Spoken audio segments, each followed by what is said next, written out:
Hello everyone, this is Vandana and welcome to CTET Adda. आज के session में हम केमिस्ट्री से पढ़ने वाले हैं। केमिस्ट्री का टॉपिक होगा आपका मेटल एंड नॉन मेटल। ठीक है, मेटल एंड नॉन मेटल और एक होगा उपधातु मेटलॉइड। तो उसके बारे में ज्यादा कुछ नहीं पढ़ना। ज्यादा question metal and non metal से पूछे जाते हैं और ज्यादातर फिजिकल और केमिकल प्रॉपर्टी से पूछे जाते हैं और हम मेनली फोकस करेंगे आपका फिजिकल और केमिकल प्रॉपर्टी पे ही। ठीक है, तो चलिए शुरू कर लेते हैं। फिजिकल प्रॉपर्टी इसका क्या होगा? ठीक है, फिजिकल प्रॉपर्टी। ठीक है, तो फिजिकल प्रॉपर्टी में हम क्या करेंगे? देखिए, सीटेट जो पेपर 2 के लिए है 6 to 8 तक जो एनसीईआरटी है उसमें आपका जितना कुछ है वही सीटेट में पूछा जाएगा, उससे ज्यादा नहीं पूछा जाएगा। तो जितना एनसीईआरटी में है 6 to 8 तक उतना ही पढ़ना है और उतना ही हम मेटल और नॉन मेटल से पढ़ेंगे। ठीक है, क्योंकि हमें सीटेट के अकॉर्डिंग चलना है, ये नहीं कि सारा कुछ पढ़ना है। ठीक है, तो सीटेट में जैसे क्वेश्चन पूछता है या फिर 6 to 8 तक की एनसीईआरटी में जितना कुछ है उतना कुछ ही पढ़ना है। ठीक है, तो फिजिकल प्रॉपर्टी यानी कि भौतिक, इसकी भौतिक गुण, इसके भौतिक गुण क्या क्या होते हैं? तो पहला इसमें देख लेते हैं कि फिजिकल प्रॉपर्टी में पहले मेटल के बारे में जान लेते हैं। किसके? मेटल यानी कि धातु का। पहले धातु के बारे में जान लेते हैं कि धातु की फिजिकल प्रॉपर्टी क्या क्या होती है। तो धातु की फिजिकल प्रॉपर्टी में पहला आपका आ जाता है मरकरी। मरकरी यानी कि Hg। Hg जो है, Hg यानी कि इसे क्या बोलते हैं? मरकरी। मरकरी जो इकलौता ऐसा मेटल है जो कि लिक्विड फॉर्म में पाया जाता है। किस फॉर्म में? लिक्विड फॉर्म में पाया जाता है। ठीक है, और एक्सेप्ट मरकरी, क्या? एक्सेप्ट मरकरी यानी कि Hg। Hg के अलावा जितने भी मेटल हैं किस फॉर्म में होंगे? सॉलिड फॉर्म में होंगे। ठीक है, इसको नोट कर लेंगे, किस फॉर्म में होंगे? सॉलिड फॉर्म में होंगे। ठीक है, फिर उसके बाद आ जाते हैं, नेक्स्ट नोट लिखते हैं कि जो गैलियम और सीजियम होता है, Ga और Sc, ये क्या करते हैं? मेल्ट हो जाते हैं। मेल्ट हो जाते हैं किस पे? पाम पे रखते हुए। ठीक है, हथेली पे, हथेली पे, हथेली में ये क्या हो जाते हैं? मेल्ट होने लगते हैं, यानी कि नॉर्मल टेम्परेचर पे ये पिघलने लगते हैं। ठीक है, फिर आ जाते हैं आपका कि जो मेटल्स होते हैं इनमें एक प्रॉपर्टी होती है कि ये कंडक्टर होते हैं और गुड कंडक्टर होते हैं और इलेक्ट्रिसिटी का। क्यों? क्योंकि इसमें फ्री इलेक्ट्रॉन होते हैं। तो लिखेंगे due to free electron, due to free electron metals are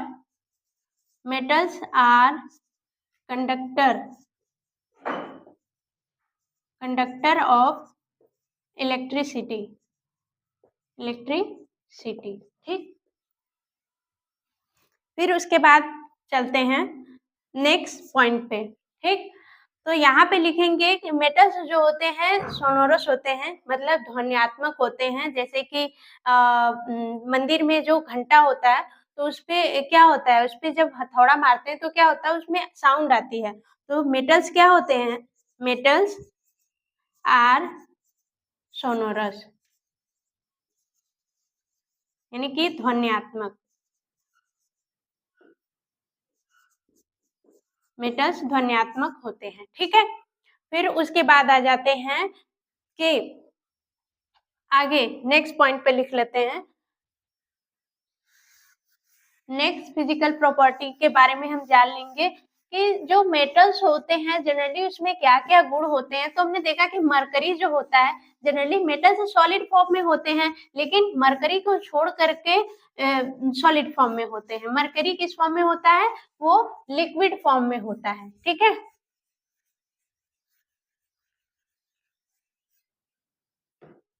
फिर आ जाते हैं नेक्स्ट पे। ठीक है, जो सिल्वर होता है, सिल्वर मेटल, सिल्वर मेटल क्या होता है? सिल्वर मेटल जो होता है earth is the best conductor, best conductor of electricity, electricity, ठीक है। फिर नेक्स्ट पॉइंट जान लेते हैं कि जो सिल्वर के बारे में तो हम जान लिए कि बेस्ट कंडक्टर होता है इलेक्ट्रिसिटी का, ठीक। फिर जो लेड होता है पीबी, यानी कि लेड, लेड जो होता है बैड कंडक्टर होता है, बैड कंडक्टर ऑफ इलेक्ट्रिसिटी, ठीक है, बैड कंडक्टर होता है। फिर नेक्स्ट पॉइंट जानेंगे कि जो मेटल्स में जो प्रॉपर्टी है वो एक और ये प्रॉपर्टी है कि ये क्या होते हैं, ये क्या कहते हैं कि परावर्तन का गुण पाया जाता है इसमें, क्या, रिफ्लेक्शन, रिफ्लेक्शन का गुण पाया जाता है, जिससे जिससे क्या करते हैं ये चमकीले होते हैं, जिसे बोल सकते हैं लसर, लसरस, लसरस होते हैं, चमकीले होते हैं, ठीक, चमकते हैं, ठीक। फिर उसके बाद आ जाते हैं कि जो पोटेशियम, पोटेशियम और सोडियम, ये दोनों क्या होते हैं, सॉफ्ट होते हैं, क्या होते हैं, सॉफ्ट होते हैं। They can be cut by knife, ठीक है, इन्हें चाकू से काटा जा सकता है, ये इतने सॉफ्ट होते हैं, ठीक है। फिर आ जाते हैं सोडियम और पोटेशियम की बात करें तो सोडियम और पोटेशियम जो होते हैं हाईली रिएक्टिव होते हैं, ठीक है, हाईली रिएक्टिव होते हैं। अभी हम रिएक्टिव जो जितने भी मेटल्स हैं उनका रिएक्शन सीरीज देखेंगे कि कौन से हाईली रिएक्टिव हैं और कौन से लो रिएक्टिव हैं, ठीक है, कम रिएक्टिव है। तो इस यहाँ पे मेन चीजें जान लेते हैं कि सोडियम और पोटेशियम जो है, सोडियम और पोटेशियम क्या है, आपके बहुत ही सॉफ्ट होते हैं और ये हाईली रिएक्टिव होते हैं, इसलिए इन्हें केरोसिन, केरोसिन ऑयल में रखा जाता है। दे आर केप्ट इन, ये दोनों केप्ट किए जाते हैं, रखे जाते हैं कहाँ पे, केरोसिन ऑयल में, जिससे इनका एयर एंड वाटर से रिएक्शन नहीं होता है। जैसे ही ये एयर और वाटर के कांटेक्ट में आते हैं, ये हाई एनर्जी रिलीज करते हैं, जो कि क्या होती है, विस्फोटक होती है, क्या होती है, विस्फोटक होती है, ठीक है, इसलिए इन्हें केरोसिन ऑयल में रखा जाता है, ठीक। अब आ जाते हैं, ठीक है, रिफ्लेक्शन हो गया, सॉरी, लसर चमकीले होते हैं, और हमारा क्या हो गया, सोनोरस भी हो गया। सिल्वर के बारे में हमने जान लिया, पीबी जो लेड होता है बैड कंडक्टर हमने जान लिया। अब हम चलेंगे कहाँ कि जो हाईली रिएक्टिव होते हैं और जो लो रिएक्टिव होते हैं उनकी सीरीज देखेंगे कि मेटल्स में कौन से हाईली रिएक्टिव होते हैं और कौन से लो रिएक्टिव होते हैं, ठीक है। इससे क्वेश्चन पूछा गया है आपका सीटेट में। अब इसे ट्रिक के माध्यम से याद करेंगे, ठीक है, जो सीरीज है इनकी,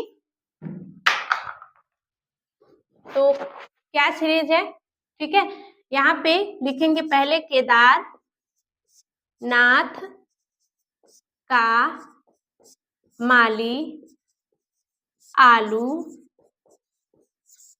जरा फीके पकाता है, ठीक है, इतना याद रखेंगे। फिर उसके बाद केदार का यहाँ लिख लेते हैं के Na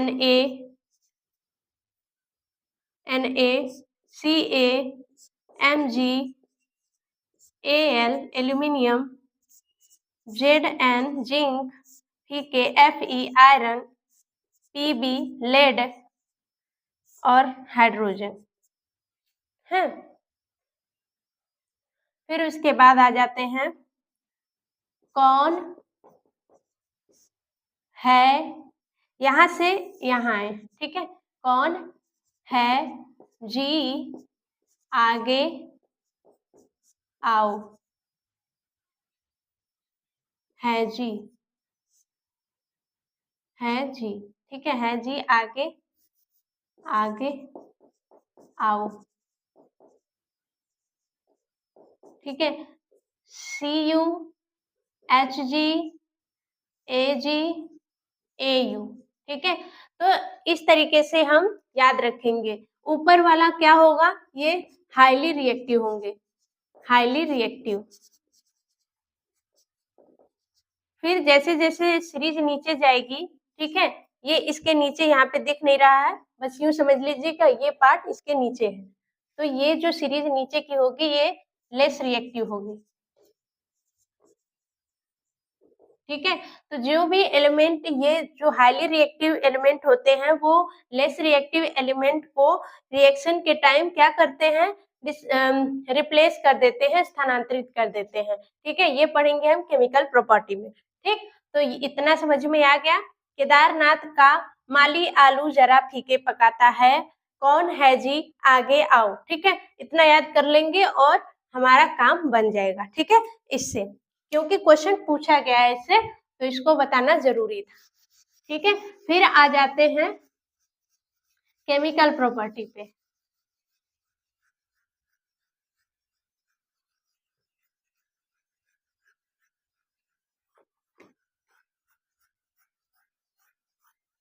केमिकल प्रॉपर्टी क्या है,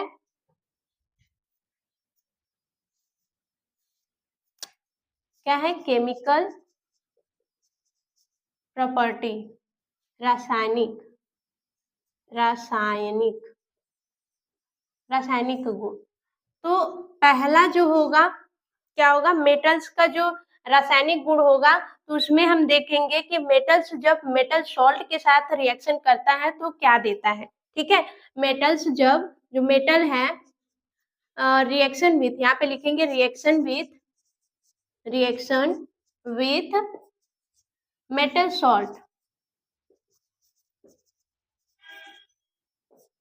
ठीक है।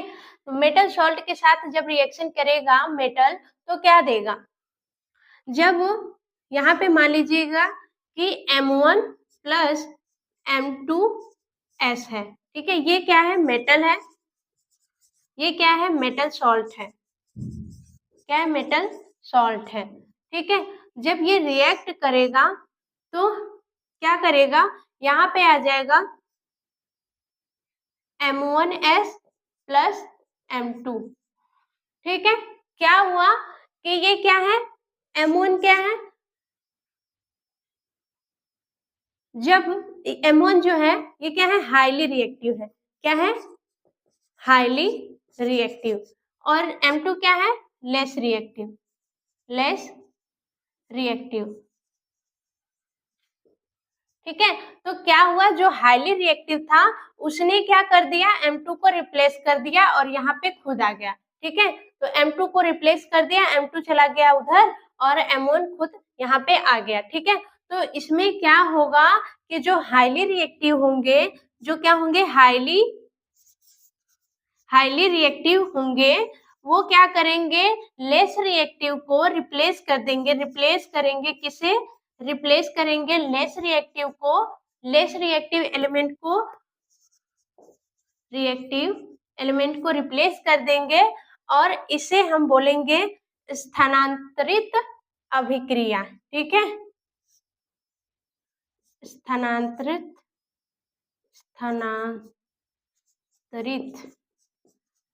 अभिक्रिया, ठीक है, इसे बोलेंगे स्थानांतरित अभिक्रिया या फिर स्थानांतरण अभिक्रिया, ठीक है। क्या बोलेंगे, स्थानांतरण अभिक्रिया बोलेंगे, इसे बोलेंगे रिप्लेस रिएक्शन, ठीक है। फिर उसके बाद आ जाते हैं हम, फिर उसके बाद आ जाते हैं रिएक्शन विथ ऑक्सीजन, ठीक है। ऑक्सीजन के साथ जब मेटल रिएक्ट करता है तो क्या देता है, ठीक है।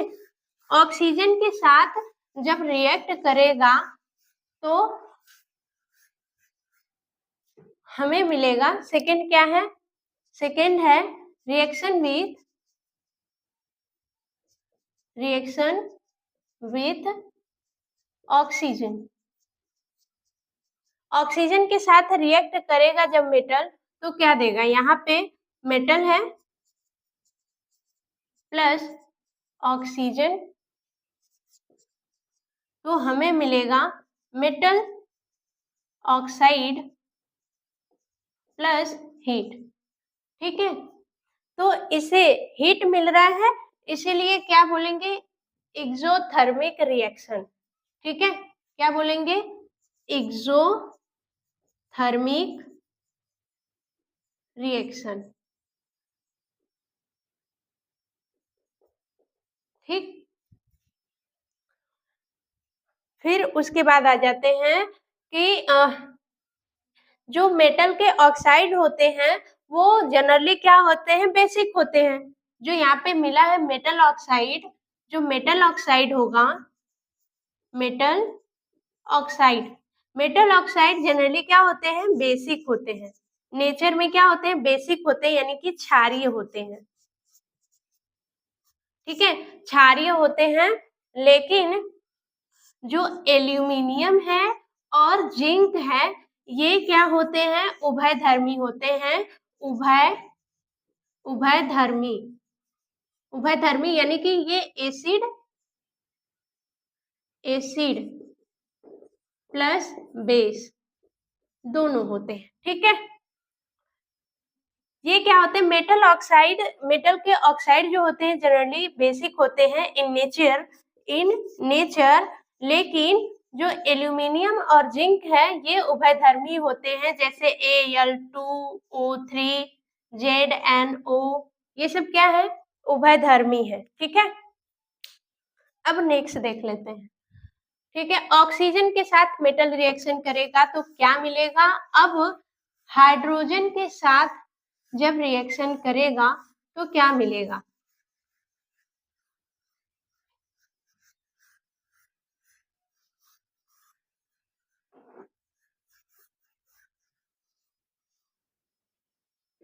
ठीक है, तीसरा क्या है? रिएक्शन विथ वाटर, यहाँ पे वाटर लिखेंगे। ठीक है, तो जो मेटल है, मान लीजिए यहाँ पे metal plus water H2O react करेगा, जब यहाँ पे स्टीम है, स्टीम यानी कि भाप है, तो क्या मिलेगा? मेटल ऑक्साइड मिलेगा, मेटल ऑक्साइड मिलेगा। लेकिन जब यहाँ पे मेटल है, प्लस यहाँ पे वाटर है, H2O है, तो हमें क्या मिलेगा? मेटल हाइड्रोक्साइड मिलेगा, हाइड्रो ऑक्साइड। ठीक है,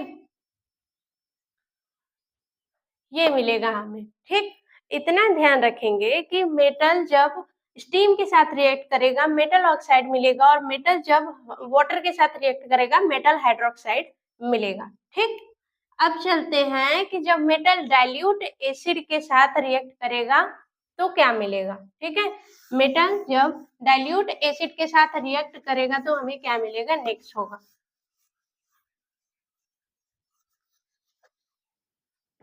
फोर्थ नंबर पे आ जाते हैं, रिएक्शन विथ डाइल्यूट एसिड। ठीक है, यानी कि यहाँ पे तनु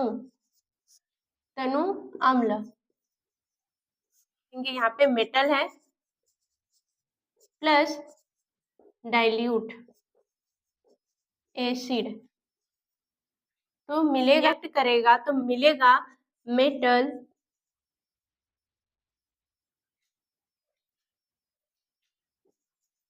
सॉल्ट प्लस H2। ठीक है, तो हाइड्रोजन देते हैं, लेकिन यहाँ पे एक कंडीशन है कि CHAPA।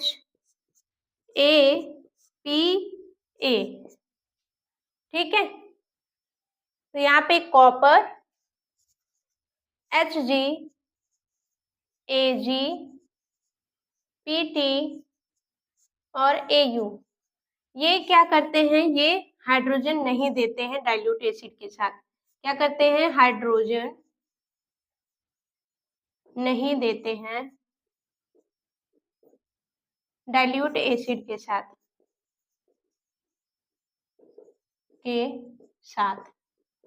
ठीक। ये डाइल्यूट एसिड के साथ हाइड्रोजन नहीं देते हैं।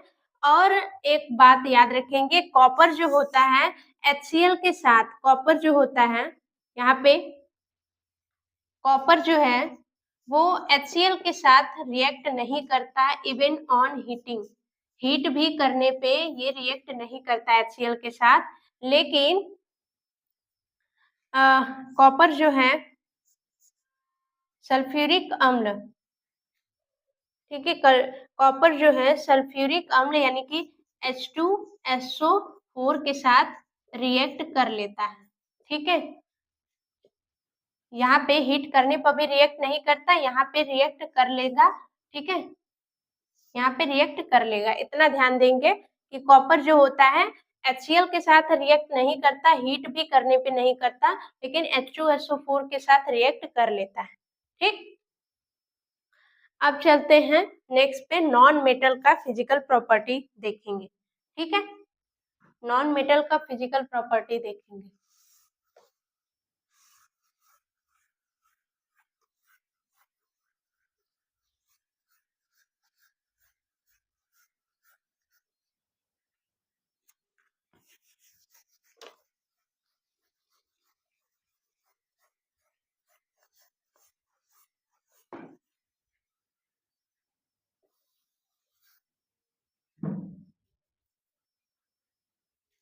यहाँ पे क्या है, नॉन, क्या हो गया, नॉन मेटल, अधातु, ठीक है, अधातु। तो इसकी फिजिकल प्रॉपर्टी देखेंगे, फिजिकल प्रॉपर्टी की भौतिक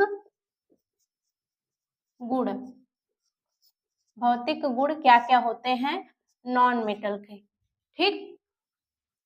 तो पहला ध्यान देंगे, पहला क्या है, मेटल से मिलता जुलता, मेटल से मिलता जुलता हम प्रॉपर्टी नॉन मेटल का याद कर सकते हैं। जैसे मेटल क्या होते हैं, सोनोरस होते हैं, तो नॉन मेटल क्या होते हैं, नॉन सोनोरस होते हैं, नॉन सोनोरस, यानी कि ये ध्वनि उत्पन्न नहीं करते हैं, ठीक है, ध्वनि उत्पन्न नहीं करते, ठीक।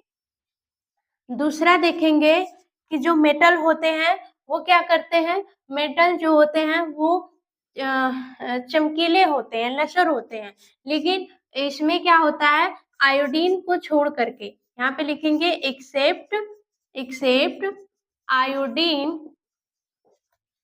नॉन मेटल्स और non metal are non lustre, lustrous, ठीक है, ये चमकीले नहीं होते हैं, नहीं होते हैं, ठीक। फिर उसके बाद तीसरा आ जाते हैं कि जो मेटल्स होते हैं वो क्या होते हैं, गुड कंडक्टर होते हैं, किसके, इलेक्ट्रिसिटी के। इसमें नॉन मेटल में ग्रेफाइट को छोड़ करके, किसको, ग्रेफाइट को छोड़ करके जितने भी नॉन मेटल्स हैं, नॉन एक्सेप्ट ग्रेफाइट, यहाँ पे लिखेंगे एक्सेप्ट, एक्सेप्ट ग्रेफाइट, ग्रेफाइट को छोड़ करके non metals are, non metals are insulator, insulator of electricity, electricity, ठीक। फिर फोर्थ पे आ जाते हैं कि जो नॉन मेटल्स में होता है, क्या बोलते हैं, डायमंड जो होता है, डायमंड को छोड़ करके जितने भी नॉन मेटल्स होते हैं उनका जो मेल्टिंग और बॉइलिंग पॉइंट बहुत कम होता है। तो except, except diamond melting, diamond को छोड़ करके non metal, non metals have low melting and boiling point. ठीक है। फिर आगे देखते हैं कि नेक्स्ट क्या क्या है। ठीक है, नॉन सोनोरस हो गया और आपका नॉन लसरस हो गए। ठीक है, किसको छोड़ के, आयोडीन को छोड़ करके, ग्रेफाइट को छोड़ करके ये इंसुलेटर हैं, और डायमंड को छोड़ करके ये इनके जो मेल्टिंग और बॉइलिंग पॉइंट क्या है, लो है, यानी कि कम ही टेम्परेचर पे ये क्या होने लगते हैं, मेल्ट होने लगते हैं, बॉयल होने लगते हैं। ठीक है, अब आते हैं फोर्थ पे, सॉरी फोर्थ तो हो गया, फिफ्थ पे आते हैं। ठीक है, एक चीज शायद हम मेटल में भूल गए हैं कि मेटल में क्या होता है कि जो मेटल्स होते हैं वो डक्टाइल होते हैं और मैलिएबल होते हैं। मेटल्स क्या होते हैं, वो डक्टाइल होते हैं और मैलिएबल होते हैं। डक्टाइल मतलब तन्य, मैलिएबल मतलब आघातवर्धनीय। आघातवर्धनीय मतलब जिसे पीट पीट करके आपका चादर बना दिया जाए। क्या? चादर, एक पतली चादर लेयर के रूप में बना दिया जाए। तन्य का मतलब है कि तार के रूप में बनाना। ठीक है, ऐसे याद रखेंगे, तन्य, डक्टाइल, टी आ रहा है इसमें, तार, तन्य, तार। ठीक है, आघातवर्धनीय चादर के रूप में बनाना। ठीक है, तो ये डक्टाइल भी होते हैं और मैलिएबल भी होते हैं, लेकिन अगर हम अधातु की बात करें तो ये क्या होते हैं, फिफ्थ नंबर था, ये neither malleable nor ductile। So non-metals have क्या होते हैं, ये भंगुर प्रकृति के होते हैं, मतलब भंगुर होते हैं, यानी कि टूट जाते हैं, टूट जाना। ठीक है, नॉन मेटल भंगुर प्रकृति के होते हैं, मतलब कि टूट जाते हैं। ठीक है, इस ब्रिटल यहाँ पे लिख लेंगे। ठीक है, ब्रिटल होते हैं। ठीक, अब आते हैं नेक्स्ट पॉइंट पे। नेक्स्ट पॉइंट क्या है, 6 नंबर। ठीक है, तो इसमें क्या था कि जो नॉन मेटल्स होते हैं वो आपका नॉन मेटल्स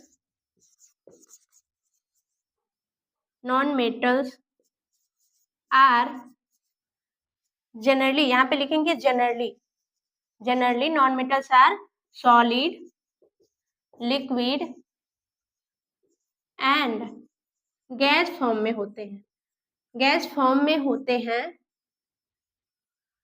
लेकिन जो आपका डायमंड है,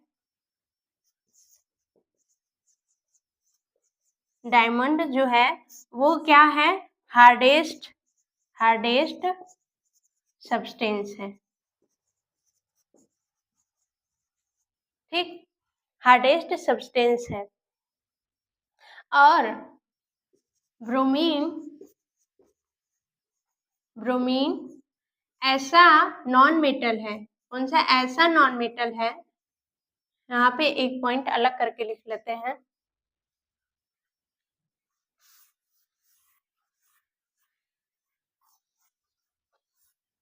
जनरली क्या होते हैं, non metals solid, liquid, gas में होते हैं, बट ब्रोमीन जो है, ब्रोमीन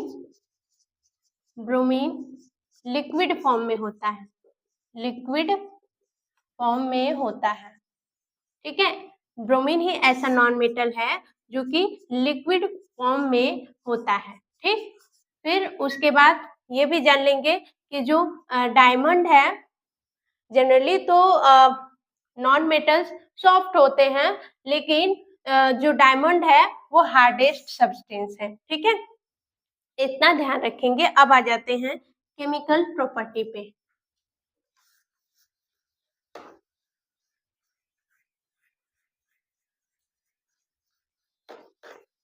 केमिकल प्रॉपर्टी भी इसका मेटल से मिलता जुलता होगा।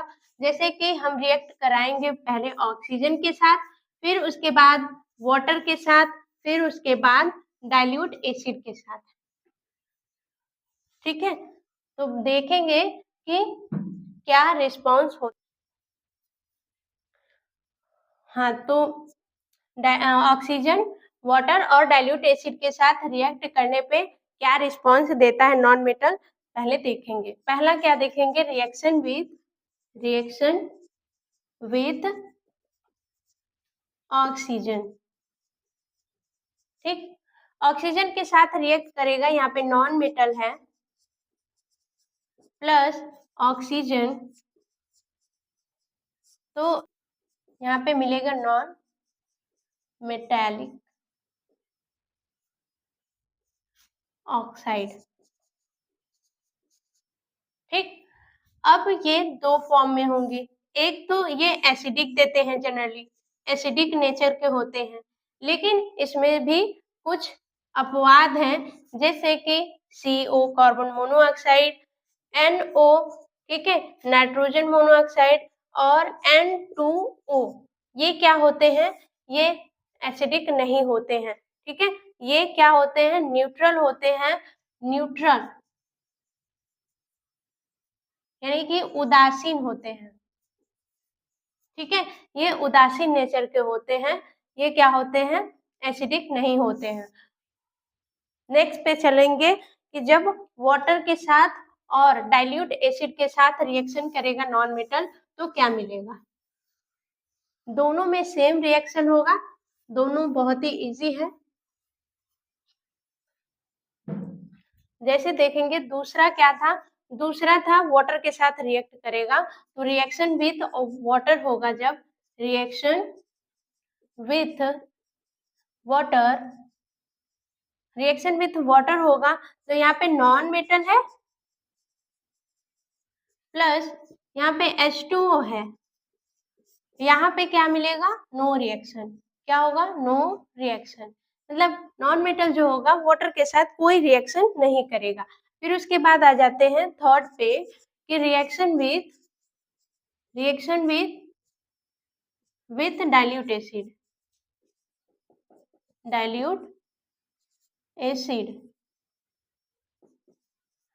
तो यहाँ पे भी non metal plus dilute acid, क्या मिलेगा, नो रिएक्शन। ठीक है, नो रिएक्शन। यहाँ पे भी दोनों इजी है, दोनों में क्या होगा, कोई रिएक्शन नहीं होगा। ठीक है, आगे चलेंगे, हम फॉस्फोरस के बारे में जानेंगे कि फॉस्फोरस है क्या। फॉस्फोरस यानी कि फॉस्फोरस में कई फॉर्म होते हैं, तो हम P4 के बारे में जानेंगे। ठीक है, P4 को क्या बोलते हैं, व्हाइट फॉस्फोरस के बारे में बात करेंगे, क्योंकि इससे क्वेश्चन पूछा गया है। फॉस्फोरस P4 के बारे में बात करेंगे, तो P4 क्या है, तो इसे बोलेंगे मोस्ट रिएक्टिव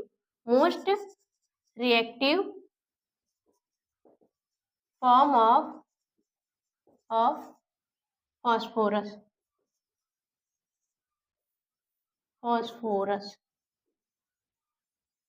ठीक है, दूसरा है कि इसका जो इग्निशन टेम्परेचर होता है, क्या, इग्निशन टेम्परेचर बहुत ही लो होता है। क्या होता है, लो होता है। इग्निशन टेम्परेचर लो होने का मतलब कि जरा से भी चिंगारी दिखाई और तुरंत आग पकड़ ले। ठीक, फिर आ जाते हैं कि इसे केप्ट किया जाता है अंडर वाटर, इसे रखा जाता है। ठीक है, पानी के अंदर रखा जाता है। ठीक, लास्ट वन यह कि ये ग्लो करता है, इट ग्लो इन नाइट। ठीक है, ये रात को चमकता है, जैसे जुगनू चमकता है वैसे। ठीक है, ठीक है, तो जैसे जुगनू चमकता है वैसे ये चमकता है। ठीक, फिर उसके बाद आ जाते हैं मेटलॉइड के बारे में जानेंगे कि मेटलॉइड क्या होते हैं, उपधातु क्या होते हैं, उनके यूजेस के बारे में जानेंगे कि उनका यूज कहाँ-कहाँ होता है। फिर हमारा यहाँ पे मेटल और नॉन मेटल्स का समाप्ति हो जाएगा, क्योंकि सीटेट से 6 to 8 की एनसीईआरटी में आपको जितना पढ़ना है सीटेट के लिए उतना से क्वेश्चन पूछा गया है और वही हम पढ़ेंगे भी। ठीक, तो आ जाते हैं मेटलॉइड पे। उपधातु, उपधातु। ठीक है, तो इसके यूजेस के बारे में हम जानेंगे। यूजेस, उपयोग कहाँ कहाँ होते हैं। तो पहली बात तो कि ऐसे जो पदार्थ जो कि क्या करते हैं, metal and metal and non metal दोनों के कैरेक्टर को शो करते हैं, उन्हें उपधातु बोलते हैं। ठीक है, तो ये इनके यूजेस देखेंगे कि पहला क्या होगा कि उपधातु में आपका क्लोरीन जो है, जैसे वाटर दे दिया जाए, आपको क्या दिया जाए, वाटर, और वाटर को बोल दिया जाए कि जीवाणु रहित बनाना है, स्टरलाइज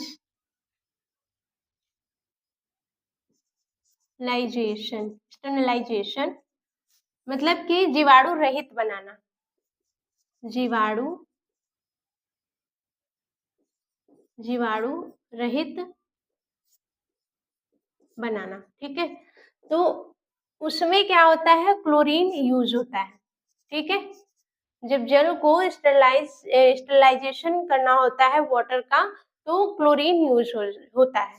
ठीक है, पोटेशियम, नाइट्रोजन और phosphorus, fertilisation fertilisation of fertilisation के का जो मैन्युफैक्चरिंग होता है, उर्वरक उर्वरक बनाने में। ठीक है, फर्टिलाइजेशन मैन्युफैक्चरिंग में इनका यूज होता है।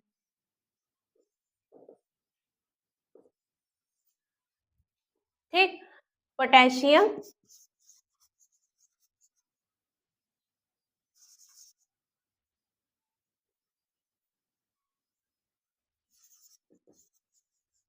Nitrogen, phosphorus.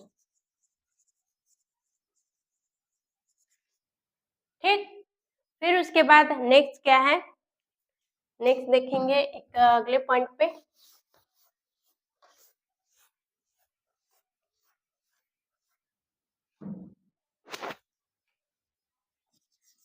Sulphur and phosphorus.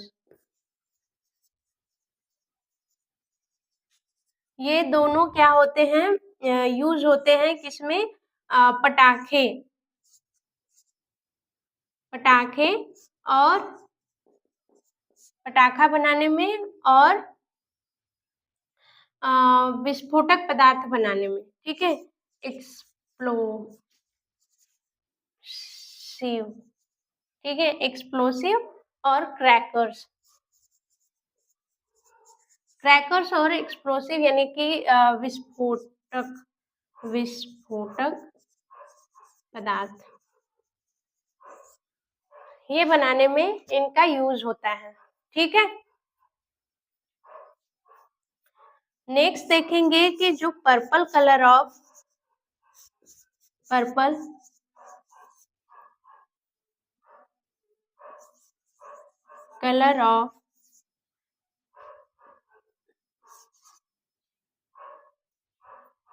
solution of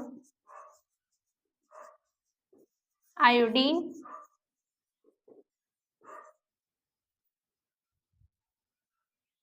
purple color of solution of iodine is used in antiseptic।